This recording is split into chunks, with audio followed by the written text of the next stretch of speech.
Fanatics also reported a 100% increase in sales for WNBA specific merchandise. It started with Caitlin Clark.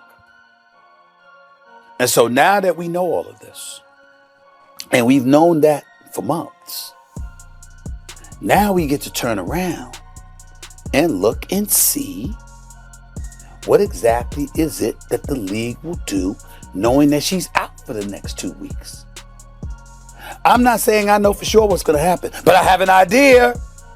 Just when you thought the WNBA was finally figuring things out, just when you thought they were ready to ride the golden wave that is Caitlin Clark straight to the promised land of mainstream relevance and financial success, they go and let this happen. And by this, I mean the injury that has every basketball fan, every sports analyst, and yes, even Stephen A. Smith himself absolutely losing their minds. Unfortunately, though, the celebration in the WNBA, it was cut short yesterday afternoon as WNBA players learned the harsh lesson: be careful what you wish for. Headline at the New York Post: Caitlin Clark sidelined with Indiana Felines announcing shock injury. Keyword: shock. This injury was shocking, but not for reasons that you may think. Caitlin Clark, the woman who single-handedly turned women's basketball from a niche sport that your basketball-obsessed cousin watches into appointment television that has people canceling dinner plans, is now sitting on the sidelines with a left quad strain. 2 weeks minimum, they say. 2 weeks of the WNBA trying to pretend that losing their biggest star, their golden goose, their literal ratings magnet, isn't going to send their viewership numbers tumbling faster than a house of cards in a hurricane. Everybody was moving Caitlin Clark games to bigger facilities because everyone was selling tickets. There were ratings. It was a ratings bonanza. Now with Caitlin Clark not playing, what do? Well, when you change your situs, guess what? You can't change it back. Yep. All the tickets are literally half the price, and there are entire sections of the stadium that have not sold any tickets. And who's the first person to absolutely explode about this? Who's the first person to call out the insanity of this situation? None other than Stephen A. Smith, the man who's been defending Caitlin Clark since day one, while half the WNBA establishment was acting like she was some sort of basketball tourist who accidentally wandered into their league. Thanks to Clark, Indiana led the league in attendance both at home and on the road. The Fever averaged 17,035 fans at home and over 15,000 on the road. 4 teams moved home games to bigger arenas when Indiana came to town to accommodate more fans. That's about Caitlin Clark. How do we know this? Attendance for the entire league was up nearly 50% last year, according to data from across the timeline, and Indiana led all teams with an average attendance of 17,035. That was up 319% from the year earlier. Stephen didn't just comment on this injury, he went absolutely nuclear. And honestly, it's about time someone did.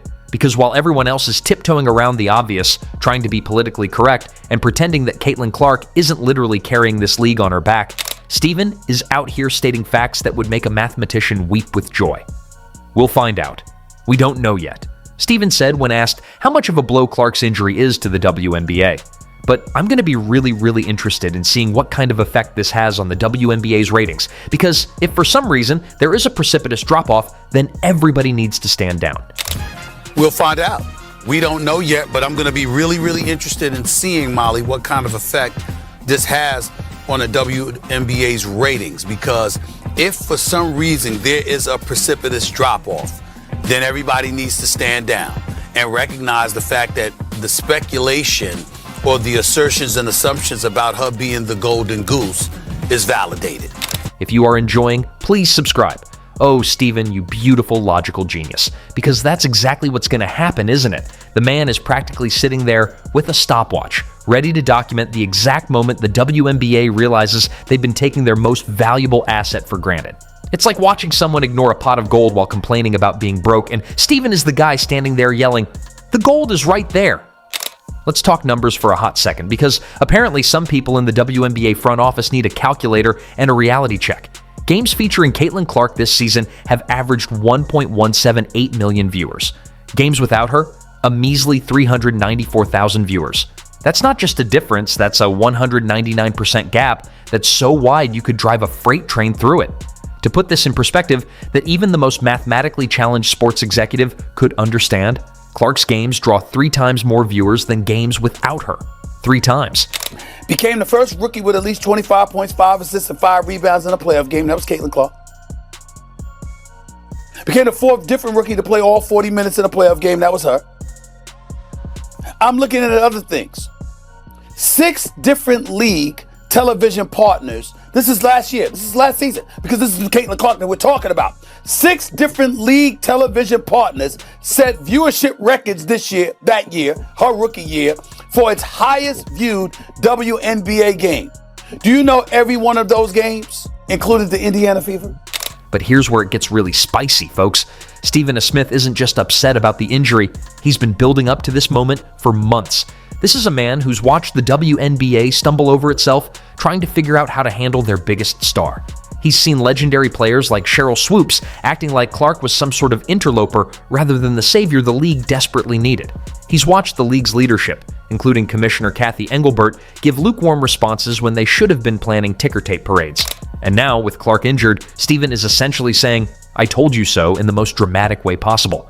And recognize the fact that the speculation or the assertions and assumptions about her being the golden goose is validated, Stephen continued. And if that happens, then you know that you ride that wave. Rising tide lifts all boats, and if this is the magnetic traction that draws viewers to the WNBA, and her absence over the next 2 weeks due to that quad strain is providing further evidence of that, then everybody needs to accept and stand down and ride that wave. In simpler words, the WNBA's ratings is about to crater, and Stephen is going to use those numbers like a sledgehammer against everyone who's been too proud or too stubborn to admit what's been obvious from day one. Rising tide lifts all boats. And if this is the magnetic traction that draws viewers to the WNBA, and her absence over the next 2 weeks due to that quad strain is providing further evidence of that, then everybody needs to accept it, stand down, and ride that wave. I'm going to be really interested in seeing how the ratings are going to look without her over the next 2 weeks. Let's make sure we come back and ask me this exact same question after she's been gone for those 2 weeks. Yeah. Let's rewind for a moment and talk about how we got here. When Caitlin Clark entered the WNBA, she became a one-woman economic stimulus package. The season opener between Clark's Indiana Fever and the Chicago Sky drew 2.7 million viewers on ABC, the most watched WNBA game on ESPN platforms ever. That number isn't just impressive, it's borderline miraculous for a league that's been fighting for relevance for over 2 decades. But here's the kicker. Instead of the WNBA brass falling to their knees and thanking whatever basketball gods delivered this gift to them, we got this instead: lukewarm press releases. Generic social media posts, it's like they were embarrassed by their own success, too scared to admit that one player could make such a massive difference. Stephen A. Smith saw this happening in real time and has been slowly building toward a volcanic eruption of frustration. He's watched Clark break viewership records, pack arenas, and essentially drag the WNBA into mainstream consciousness, all while certain players and pundits acted like she didn't deserve the attention. We know what she brings to the table, but people wanted to hate because why? You had a bunch of players in this league that watched this young white girl come along and take the league by storm, and they resented it because they saw the marketing prowess that she had. They ignored the fact that you got chartered flights because of this girl. They ignored the fact that ratings were going through the roof because of this girl. Instead, they resented it because they said, yo, we were doing stuff long before Caitlin Clark got here, and y'all wasn't paying attention then.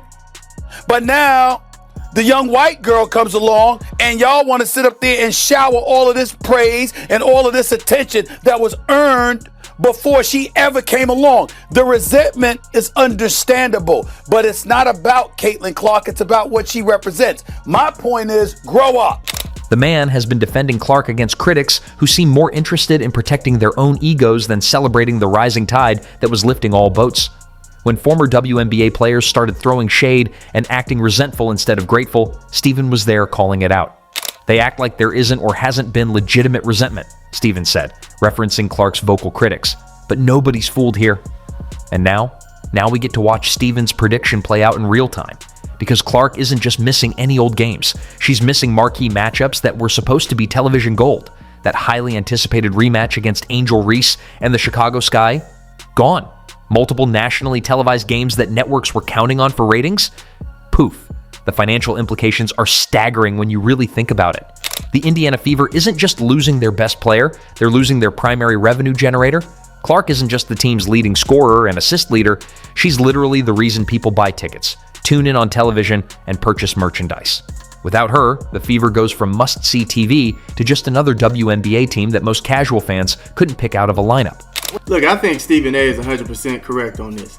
At the end of the day, you already see people actually saying, hey, I'm not watching for 2 weeks. I'm not tuning in for 2 weeks. And it's really bad news for the Mystics and the Sky, because both of those teams moved those games to big arenas. So it's like, now that she's not playing, what is that attendance going to look like? The viewership, right? The viewership is going to plummet. I already know, because majority of the people that's watching the Indiana Fever wants to see Caitlin Clark. And sad to say it, a lot of them only want to see Caitlin Clark. They don't really care about the entire team. But here's where Steven frustration really reaches a boiling point. This was all preventable. Not the injury itself, injuries happen in sports, but the league's complete failure to protect and prioritize their most valuable asset. Throughout Clark's rookie year and into the new season, she's been taking hits that would make NFL linebackers wince. Flagrant fouls, dangerous plays, reckless targeting, and what did the WNBA do? They acted like it was just part of the game. Steven has been watching this happen and probably screaming at his television like the rest of us. Here's a player who's literally transforming the league's fortune, and instead of wrapping her in bubble wrap and treating her like the priceless commodity she is, the WNBA let opponents treat her like a punching bag. It's malpractice on a corporate level. The numbers don't lie, and Steven knows it. Clark's most recent game before the injury, a loss to the New York Liberty, still drew 2.22 million viewers on CBS, making it the second most watched WNBA game ever on the network.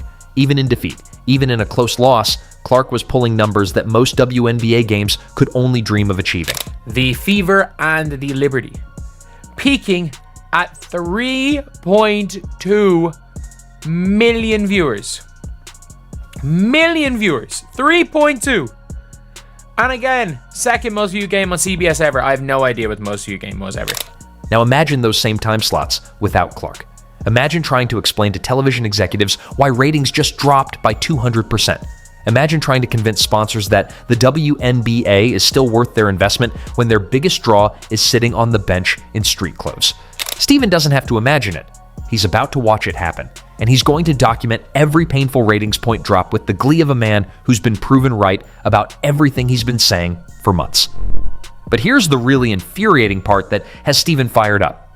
This could have been avoided if the WNBA had just listened. If they had treated Clark like the transcendent star she obviously is, instead of trying to downplay her impact.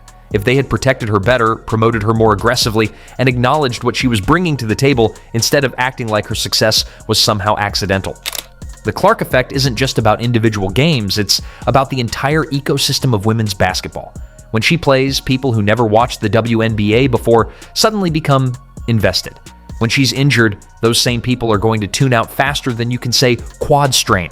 And once they're gone, getting them back is going to be nearly impossible. You literally cannot make this up. When she's not playing, ticket prices, merchandise sales plummet. Viewership declines when she is not suited up in uniform. The numbers do not lie, guys. Caitlin Clark is the biggest box office attraction in the WNBA, period. Facts over feelings. Steven understands this in a way that apparently the WNBA leadership doesn't. He sees the bigger picture. Clark isn't just a player, she's a phenomenon.